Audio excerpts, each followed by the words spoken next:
छात्रों, आज हम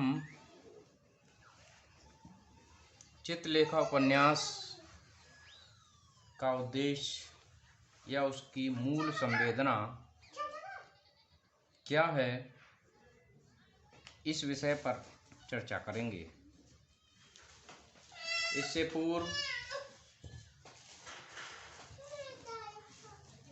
चित्रलेखा उपन्यास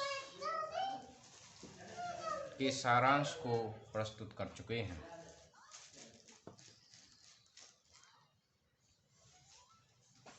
यह अत्यंत महत्वपूर्ण है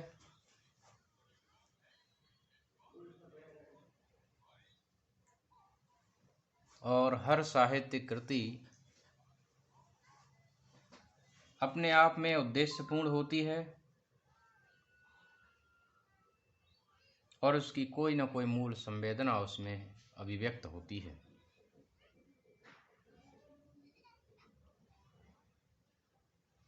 तो आइए छात्रों, आज हम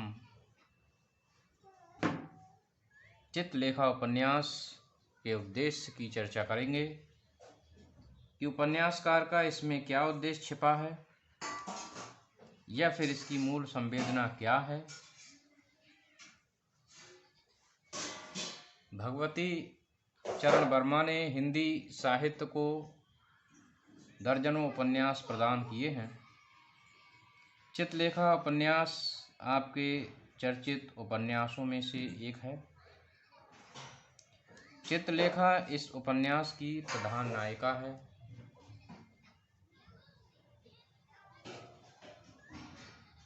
जो भौतिकतावाद और आध्यात्मवाद के दोनों ध्रुवों को स्पर्श करती है।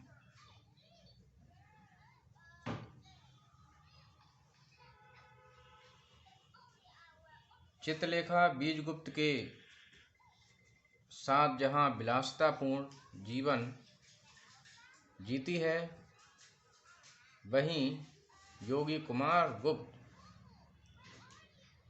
के पास योग सीखने के लिए भी जाती है।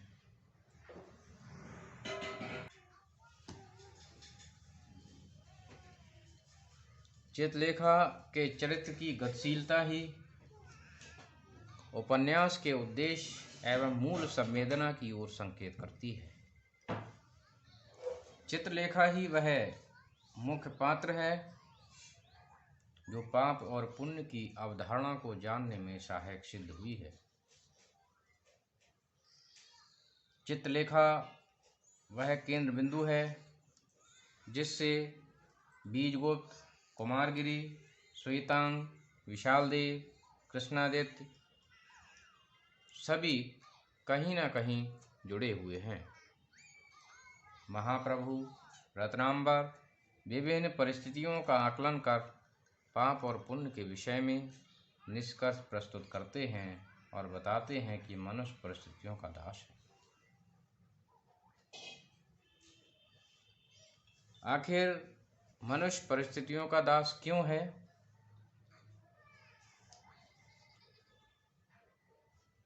और क्या वाकई पाप और पुण्य नहीं है? इसी बात को इस उपन्यास में उपन्यासकार ने विभिन्न परिस्थितियों को प्रस्तुत कर यह समझाने का प्रयास किया है।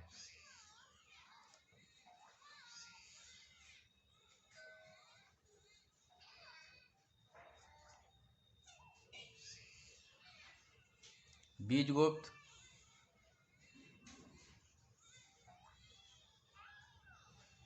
की प्रेयसी चित्रलेखा एक नर्तकी है।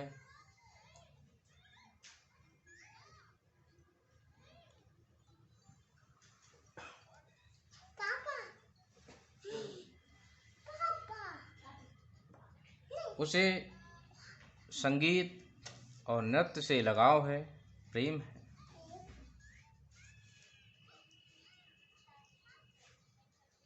लेकिन क्या चित्रलेखा जन्मजात नर्तकी रही? ऐसा नहीं है। चित्रलेखा का विवाह हुआ और वह कम उम्र में ही विधवा हो गई। विवाह के पश्चात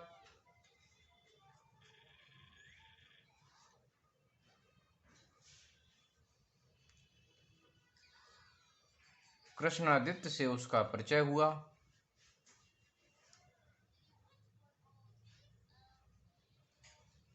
और कृष्णादित्य से प्रेम हुआ।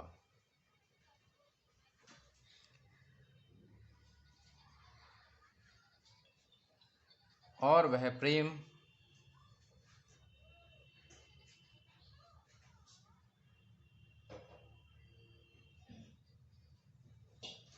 के परिणाम स्वरूप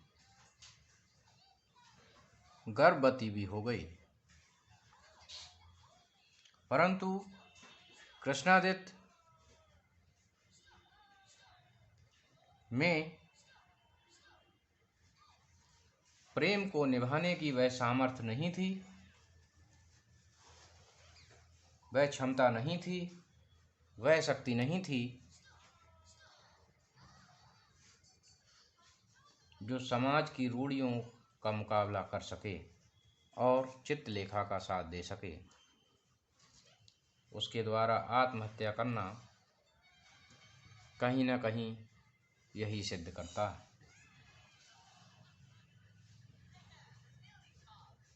इसके पश्चात ही चित्रलेखा के लिए एक नर्तकी ने सहारा दिया। उसका पुत्र काल कवलित हो गया और नर्तकी के साथ रहते हुए ही उसने नृत्य और संगीत कला को सीखा।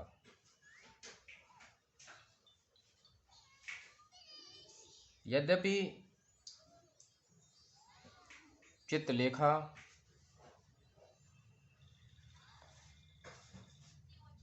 एक पाटलिपुत्र की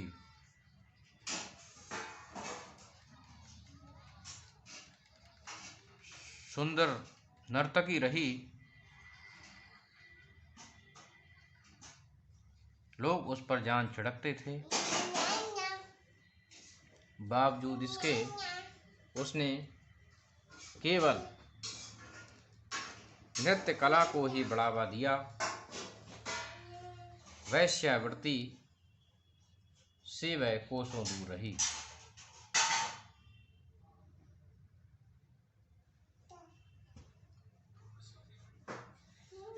उसके बाद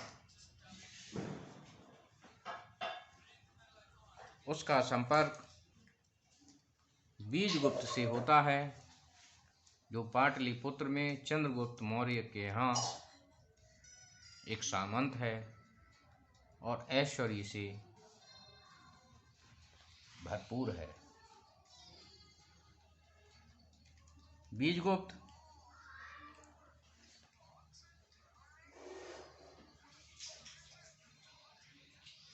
के पास अपार संपत्ति है, धन वैभव है, ऐश्वर्य है और वह उसका उपभोग करता है। बीजगुप्त चित्रलेखा से एकनिष्ठ प्रेम करता है और चित्रलेखा बीजगुप्त से।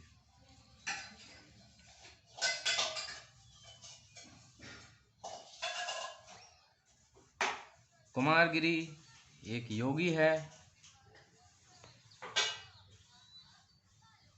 और वह योग साधना में लगा रहता है।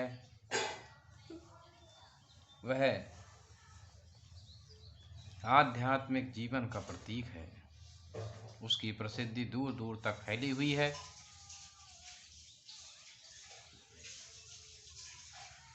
पाटलिपुत्र में चंद्रगुप्त मौर्य का दरबार सजा हुआ है और चाणक्य के एक प्रश्न के उत्तर में कुमारगिरी अपनी शक्ति का प्रयोग करता है और सभा को संतुष्ट करता है। लेकिन चित्रलेखा के तर्कों के आगे स्वयं कुमारगिरी टिक नहीं पाते। बावजूद इसके चित्रलेखा कुमारगिरी के योग बल और शक्ति पर विमोहित हो जाती है और वह उससे योग विद्या सीखना चाहती है। योग विद्या सीखने के लिए कुमारगिरी के पास जाती है, उससे आग्रह करती है। पहले तो कुमारगिरी मना कर देते हैं, परंतु बाद में उसको योग विद्या सिखाने के लिए तैयार हो जाते हैं।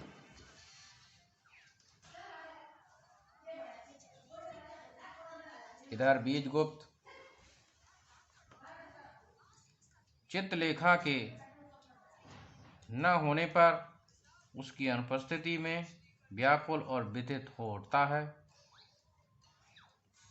मृत्युंजय अपनी पुत्री यशोधरा का विवाह बीजगुप्त से कराना चाहते हैं, परंतु बीजगुप्त एकनिष्ठ प्रेमी है, वह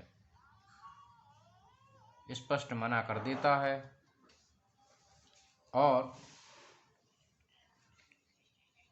मृत्युंजय के अनुरोध पर अपने सेवक श्वेतांक को सारी संपत्ति सौंप देता है और संपत्ति सौंपकर सन्यासी वेश धारण कर लेता है। बीजगुप्त जो कि विलासी है, भोगी है, भौतिकता का प्रतीक है, एक झटके में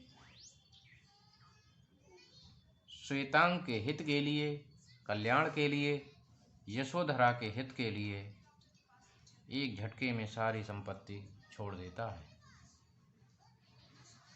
इधर चित्रलेखा जो योग विद्या सीखने आई थी, कुमारगिरी उसके रूप सौंदर्य को देखकर उस पर विमोहित हो जाते हैं और अपने पथ से भ्रष्ट हो जाते हैं।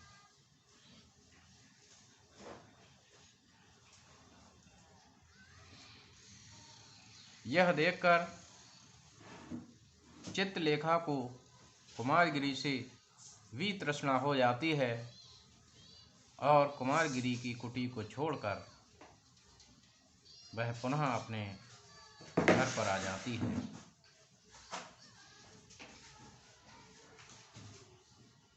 बीजगुप्त सन्यासी वेश में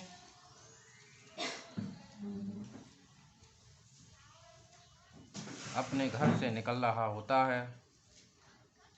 जैसे ही चित्रलेखा को जानकारी प्राप्त होती है, बीजगुप्त से अपने महल में ठहरने को कहती है।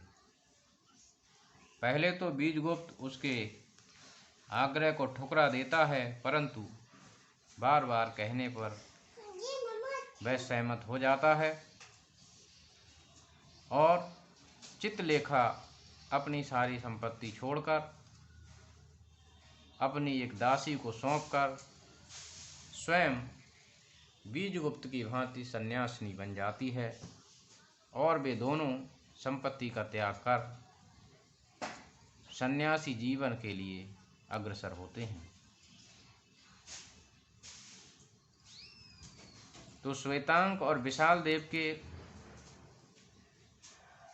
प्रश्न और उत्तर सुनकर महाप्रभु रत्नांबर यही बताते हैं कि ना कुछ पुण्य है, ना कोई पाप है, सब कुछ परिस्थितियों के अनुकूल होता है और मनुष्य परिस्थितियों का दास होता है। यही बात, यही उद्देश्य, यही मूल संवेदना चित्रलेखा उपन्यास की है। तो मैं समझता हूँ कि आपने इसको समझा होगा। धन्यवाद।